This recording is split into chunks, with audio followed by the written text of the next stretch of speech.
the young man threw away the phone card he used to contact his parents. After obtaining his passport, he resolutely left home. His parents thought he was sulking against them, but when they went to his room to look for him, they found that he had been living in a dilapidated little room all along, and even his blanket was extremely thin. It was only then that they realized how hard his life had been all these years. The entire family finally came to a sudden realization, but it was all too late. It turned out that the young man's parents had always been working away from home. Having lived with his grandmother since childhood, he had always longed for his parents' company. In order for his parents to come back and see him, he studied diligently and scored full marks on every exam, but his parents always found excuses not to come home, either claiming that work was too busy or taking his younger siblings out to play, completely forgetting that he was also their son. It wasn't until the year the young man graduated from high school, when his parents returned home in a luxury car, the young man ran excitedly to the village entrance to greet them, but his parents only focused on talking with his younger siblings. Not only did they not inquire about how the young man had been faring all these years, they instead sent him home first, because they intended to take his younger siblings out for a feast. The young man's excitement instantly plummeted to the depths of despair, yet he still yearned for his parents to praise him, so he brought his college acceptance letter to show his parents, but unexpectedly overheard a conversation between his younger brother and his parents. Although his younger brother's grades were worse than his, their mother still favored the younger brother the most, not only saying that the young man was only good for studying and useless, but also planning to send his younger brother abroad for further education,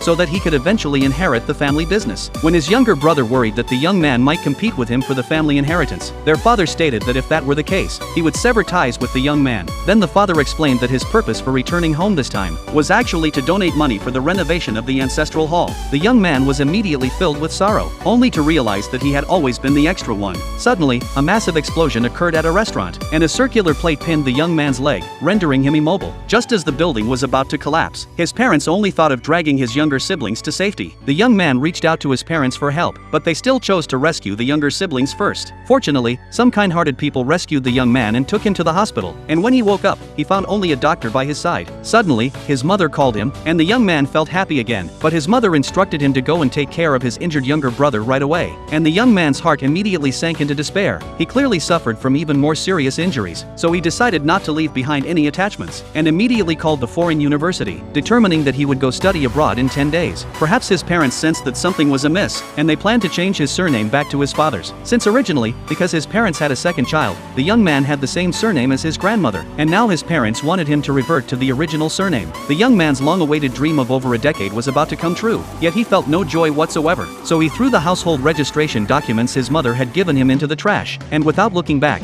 he walked into the exit entry administration to apply for a passport. After returning home, he tore up all the awards he had received over the years, and even burned the family portrait he had drawn, and finally went to say goodbye to his grandmother who had raised him. Then he took a bus and left his hometown. Meanwhile, his father was at the ancestral